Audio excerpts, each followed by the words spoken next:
Michael Jordan, LeBron James et le golfeur Tiger Woods ont tous un point commun. Au-delà de leur performance, par leur business, sponsors ou autres investissements, ils sont devenus quelques-uns des rares sportifs milliardaires. Le premier a par exemple amassé 3,5 milliards de dollars en vendant des paires de chaussures à son nom, rien que ça, et un petit nouveau vient de rejoindre le club. Lui, c'est Roger Federer, légende du tennis et qui pèse aujourd'hui 1,3 milliard d'euros. Mais ce n'est pas grâce à ce qu'il a gagné sur les cours. Aussi inspiré en investissement que quand il enchaînait les services volés, le Suisse peut surtout remercier sa femme et son banquier qui l'ont branché sur une affaire en or. En 2019, Roger rachetait 3% d'On, une start-up suisse qui fabrique des chaussures de sport. Et 6 ans plus tard, sa modeste part représente 500 millions d'euros. C'est presque 4 fois plus que ce qu'il a gagné pendant toute sa carrière. Mais alors comment une marque créée il y a 15 ans s'est fait une place au milieu des mastodontes? Comment un tuyau d'arrosage au fond d'un jardin a bouleversé un secteur figé? Et surtout comment une semelle à l'impression de nuages a rendu une légende du tennis milliardaire? Installez-vous confortablement et laissez-moi vous raconter l'histoire de On, la marque de luxe qui a déjà séduit 7 millions de renards.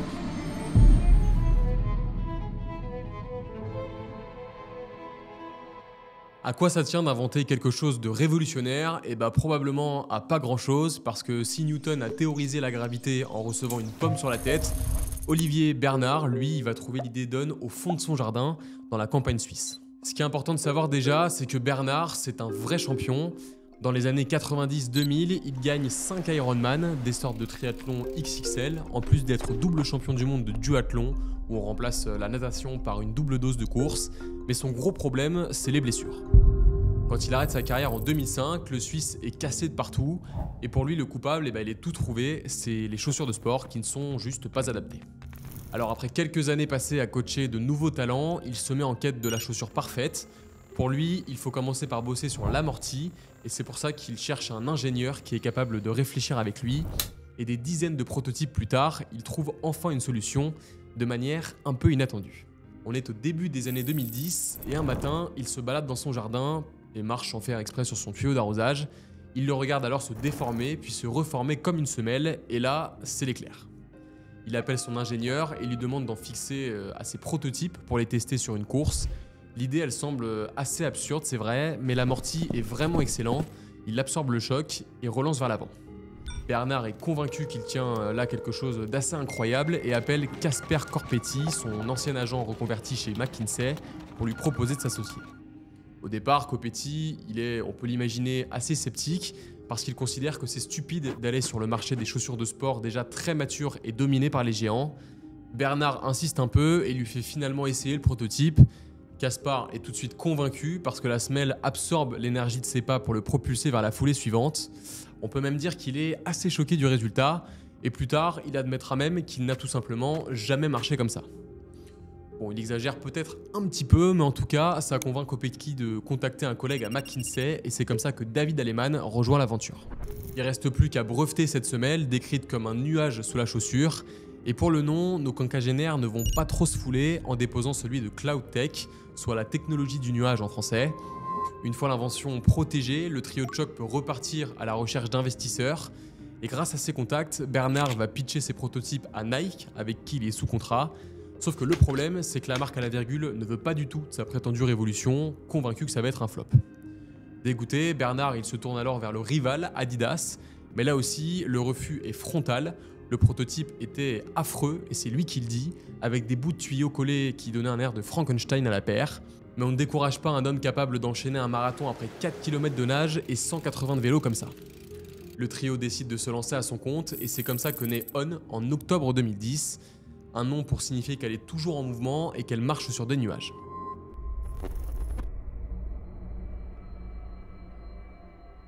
Petite parenthèse, mais avant que je vous raconte l'explosion d'On, je vous laisse prendre 2 secondes pour vous abonner, parce que vous êtes toujours plus de 90% à regarder nos vidéos sans lettres, et en tant que jeune chaîne, on a vraiment besoin de ça, donc merci à ceux qui le feront.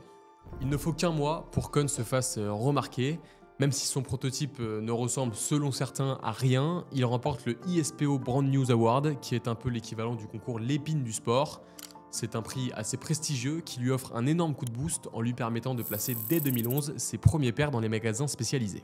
L'aventure est lancée et le premier modèle de série sort en 2012 avec la Cloud Racer. Comme vous pouvez le voir, C'est assez original, on est loin des chaussures classiques avec une semelle surélevée qui intrigue. Et même si les pros l'adorent et que les retours sont plutôt bons, le grand public n'est lui pas encore prêt à passer le cap. En même temps, on l'a dit, c'est assez compliqué d'arriver sur le marché de la chaussure où les consommateurs ont déjà leurs habitudes avec les géants, qui plus est avec un design et une technologie qui restent assez différentes. Mais si on savait que ça prendrait du temps à toucher le grand public, chez les athlètes, c'est une autre histoire. Leur fameuse technologie séduit certains sportifs de haut niveau qui vont signer leur premier partenariat avec On. Et ce qui est fou, c'est que la marque ne leur a même pas couru après, puisqu'elle ne dépense presque rien en marketing. En fait, c'est surtout les athlètes qui sont venus la voir après en avoir entendu parler. C'est ce qui s'est passé avec Frédéric Van Lierde. Son nom ne vous dit sûrement rien, mais on parle de quelqu'un qui a gagné des dizaines d'Ironman. Alors quand il vient toquer chez On, le fit est immédiat et devient rapidement gagnant-gagnant. Van Lierde est champion du monde d'Ironman dès 2013 avec ses chaussures aux pieds, ce qui permet à la marque de gagner encore en crédibilité. Certes, on n'est pas sur le plus beau des designs, enfin ça à vous d'en juger, mais être capable de mener un athlète au titre mondial en seulement 3 ans, ça reste quand même très fort. Les On sont aussi portés par la championne olympique de triathlon Nicola Spirig, et tout ça, c'est une belle pub pour la sortie du modèle qui va propulser la marque, la Cloud. On reste donc les pieds dans les nuages, mais là où la Cloud Racer était surtout une chaussure de compète, celle-ci peut s'adapter à tout, ce qui ne l'empêche pas de continuer à briser les codes, car comme vous le voyez, le design est toujours très particulier. Son prix aussi, il détonne. La nouvelle Cloud est vendue pour plus de 130 €, ce qui est légèrement plus que pour les modèles équivalents chez les leaders du secteur qui tournent davantage aux alentours des 100 €. Dès le départ, On avait ciblé un public haut de gamme et pour le coup, elle s'en est jamais cachée, puisque Copetti avait dit à l'époque « Nous sommes bien au-dessus de ce qui se fait en termes de design chez les concurrents. Les On, c'est un peu comme l'Apple de la chaussure de running. » En tout cas, si on dit souvent qu'il faut de la confiance pour réussir, vous aurez compris que c'est pas vraiment ce qui manque ici. Cette culture de la différence, avec un public très ciblé, c'est ce qui permet à On de bien marcher. La marque n'a pas de chiffres précis, mais les estimations de vente se font désormais en dizaines de milliers. On a trouvé sa clientèle qui aime sa technologie, son design disruptif et son confort. Elle vante aussi le côté durable de ses chaussures avec des matériaux recyclés et créés sans énergie fossile. Et tout ça, ça plaît forcément à un public engagé, même si on en reparle dans 3 minutes, ce n'est pas forcément tout rose non plus. La marque profite aussi des choix discutables de Nike et Adidas qui veulent faire plus de marge et vendre directement à leurs clients sans passer par des intermédiaires. Mais il faut dire que cette stratégie, elle se révèle globalement perdante, ce qui facilite l'arrivée de nouveaux concurrents comme On justement, mais aussi le français Hoka. Surtout quand Nike et Adidas ils prennent le virage du lifestyle, On met l'accent sur son amorti, sa propulsion et les performances de ses athlètes. Autrement dit, un gros focus sur le sport et la performance, et ça paye. Petit à petit, On s'impose comme une marque de référence avec une croissance de 90% chaque année entre 2010 et 2019, et le tout sans lever de fonds et en gardant le trio Bernard Copetti-Allman à sa tête. Seuls Mark Maurer et Martin Hoffman, deux connaissances, ont rejoint le projet entre-temps. On a donc là 5 copains actionnaires, bientôt rejoints par un 6e qu'on n'attendait pas forcément là. Tout commence début 2019, un banquier suisse prête son cours de tennis en gazon à Federer, idéal pour préparer Wimbledon, le terrain de jeu préféré de Roger. Le hasard fait bien les choses puisque ce banquier avait déjà soutenu On sur certains projets en leur prêtant de l'argent. Alors quand il voit la star du tennis débarquer avec leurs chaussures aux pieds, il se dit forcément qu'il faut les mettre en relation. Et ça tombe bien puisque la marque avait elle aussi ciblé Roger. Bernard avait repéré sur les réseaux sociaux que Mirka Federer, sa femme, portait régulièrement des On aux pieds, ce qui a fait que son mari est devenu une cible potentielle, surtout que son contrat avec Nike expirait à ce moment-là et que la filiation suisse pouvait aider à la collaboration. Notre banquier organise donc un dîner entre Federer et les représentants de la marque fin 2019. Le courant passe très bien et la légende du tennis est emballée. Tout ce que Roger demande, c'est de visiter l'usine avant de s'engager. Il se rend donc à Zurich où sont conceptualisés les modèles, mais s'excuse d'entrer, il n'a que 20 minutes pour faire le tour. Faut rappeler que cette année-là, le Suisse est encore au sommet parmi les meilleurs joueurs du monde et a donc ses obligations. Mais de pièce en pièce, Federer s'intéresse aux petits détails et les 20 minutes, elles se transforment rapidement en 2 heures. On peut le dire, il est convaincu et veut accompagner le projet. Les deux parties s'entendent pour qu'il entre au capital et c'est comme ça que le tennisman devient actionnaire de la marque, le meilleur deal de sa vie. Roger a beau avoir signé dès ses 16 ans un contrat de 7,5 millions de dollars par an avec Nike, puis un contrat avec Uniqlo à 300 millions sur 10 ans et d'autres avec Rolex ou Mercedes, son meilleur coup, vous l'avez compris, ce sont donc ces 3% dans une petite marque de chaussures. On ne connaît pas la somme, mais pour les récupérer, certains parlent de 50 millions de dollars, ce qui est quand même 10 fois moins que ce que ça vaudrait aujourd'hui. Pour vous donner un ordre d'idée, selon les dernières estimations, On est valorisé à plus de 19 milliards de dollars. Et surtout, Roger a potentiellement pu faire baisser le montant de son investissement avec une autre promesse, celle de la sortie d'une paire signature. Et ça, ce sont les avantages qu'on a seulement quand on s'appelle Roger Federer ou qu'on a un gros portefeuille, voire même les deux en l'occurrence. En clair, quand on fait partie de ces milieux, les meilleurs deals sont régulièrement proposés et c'est comme ça par exemple que certains sportifs ont l'opportunité d'être exposés aux startups les plus prometteuses. Le point commun entre les investissements de tous ces sportifs, c'est aussi qu'ils ont pu entrer au capital avant que les entreprises n'entrent en bourse. On appelle ça le private equity, mais le problème, c'est qu'il a historiquement été réservé aux plus fortunés, puisque le ticket d'entrée s'élève quand même à 100 000 € minimum. Et concrètement, le private equity français mesuré sur 15 ans surperforme les grandes classes d'actifs comme le CAC 40 ou l'IMO selon France Invest. La bonne nouvelle, c'est qu'il est désormais accessible grâce à la startup Fundora. La plateforme Made in France vous donne accès à des fonds de private equity des 100 €. En clair, vous pouvez entrer dans le même univers d'investissement que les grands qui investissent dans des entreprises non cotées, mais à votre rythme. Et comment c'est possible? Eh bien, c'est assez simple. Fundora regroupe les petits montants de nombreux investisseurs dans un véhicule unique qui investit dans des fonds de private equity. Cette mutualisation permet d'atteindre la taille requise pour accéder à des fonds haut de gamme et négocier de meilleures conditions. Et ce qu'il faut avoir en tête, c'est que contrairement à de nombreux concurrents, Fundora vous donne accès au FPCI, soit le saint graal du private equity. Concrètement, c'est le seul véhicule d'investissement du private equity qui permet aux gérants d'être 100% investis en private equity, puisque les autres ont des quotas réglementaires à respecter, et c'est la raison pour laquelle le FPCI performe mieux. Bref, si vous voulez plus d'infos, vous pouvez cliquer sur notre lien en description et commencer à investir dans des fonds de private equity à partir de 100 €. On en revient donc à ces fameuses paires de chaussures en collaboration avec Roger. Là aussi, On montre qu'elle veut casser les codes parce que si vous avez déjà vu des grands noms du foot ou du basket avoir des chaussures à leur nom, dans le tennis, c'est encore assez rare. Je sais pas ce que vous faisiez pendant le confinement, mais Federer, lui, il en a profité pour travailler sur ses propres chaussures.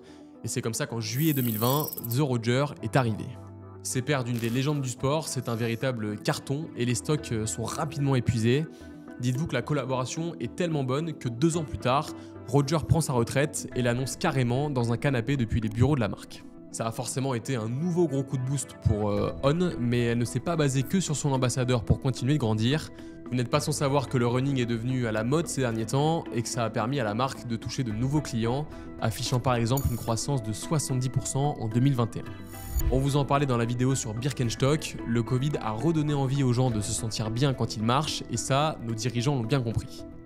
Ils lancent donc la Cloud Nova, leur première paire lifestyle, une innovation qui n'oublie pas d'être confortable, presque plus même que les chaussures de running, avec un amorti qui rend chaque pas agréable et un design beaucoup plus adapté.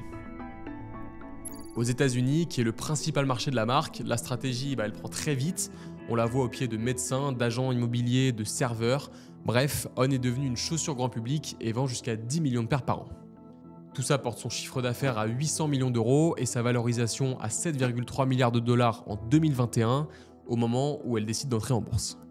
Les investisseurs sont immédiatement au rendez-vous puisque l'action grimpe de 46% dès le premier jour, rien que ça. Évidemment, elle reste très loin derrière Nike et ses concurrents, mais pour une marque créée il y a 15 ans, c'est assez spectaculaire. Le gros problème, c'est que fin 2021, une tempête va s'abattre sur On. À ce moment-là, la marque elle pense à un gros coup de com', un abonnement qui vous permettrait, une fois que vous avez porté et usé vos chaussures, de les renvoyer au fabricant pour la recycler et en récupérer une nouvelle. Elle lance donc Cyclone, la première chaussure recyclable, comme son nom l'indique. Sur le papier, c'est du génie, le consommateur est assuré de ne jamais avoir acheté ses baskets à la poubelle, pendant qu'On de son côté récupère ses matériaux pour limiter le gaspillage. Mais si vous n'en avez jamais entendu parler, c'est peut-être qu'il y a une raison, parce que certaines révélations assurent que la chaussure ne serait en fait pas recyclable à l'infini et qu'il y aurait beaucoup de gaspillage. Et donc là forcément, le concept en prend un petit coup, surtout qu'une chaussure durable, c'est pas qu'une question d'écologie, ça doit aussi être une chaussure qui rémunère correctement ceux qui la fabriquent, et là, on en est assez loin. Les ouvriers vietnamiens qui assemblent ces chaussures ne seraient payés que 130 € par mois pour 48 heures de travail par semaine, ce qui représente le salaire minimum là-bas. D'ailleurs, la fabrication d'une paire de Roger ne coûterait que 19 €, soit 10 fois moins que son prix à la vente, qui dépasse les 200 €. Bon, en réalité, tout ça, ça n'empêche pas On de poursuivre sa croissance et d'affirmer encore un peu plus sa position de marque de running haut de gamme.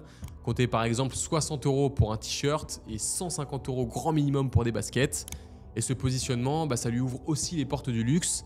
On a par exemple signé un contrat avec Love qui fait partie de LVMH pour vendre des t-shirts à 150 €. Zendaya a aussi été recrutée comme ambassadrice et vend les collections féminines à ses 180 millions de followers. Ça y est, On fait partie des grands du secteur, mais 15 ans après le tuyau d'arrosage, Bernard est convaincu d'avoir trouvé une nouvelle révolution. Vous le voyez à l'écran, en pulvérisant du tissu sur un moule de pied grâce à un bras robotisé, il réussit à fabriquer une chaussure en seulement 3 minutes. Elle coûte plus de 300 $ et la marque estime que sa commercialisation dès 2027 pourrait lui donner un énième coup de boost. Et même si certains experts sont quand même assez sceptiques sur la fiabilité du projet, nous, on se fait pas trop de soucis pour On. En 2024, elle affiche un chiffre d'affaires de 2,6 milliards € et une croissance de presque 30%. Elle est aujourd'hui valorisée près de 20 milliards de $, plus du double par rapport au moment de son introduction en bourse. Alors oui, elle ne représente que 2,3% du marché de la chaussure de sport, mais la dynamique, elle reste assez folle et sa place au milieu des mastodontes est désormais une réalité. Merci à tous d'avoir regardé cette vidéo, j'espère que cette histoire vous a plu et n'hésitez pas à nous dire ce que vous en avez pensé en commentaire, sans oublier évidemment de prendre 2 secondes pour vous abonner et nous on se dit à une prochaine.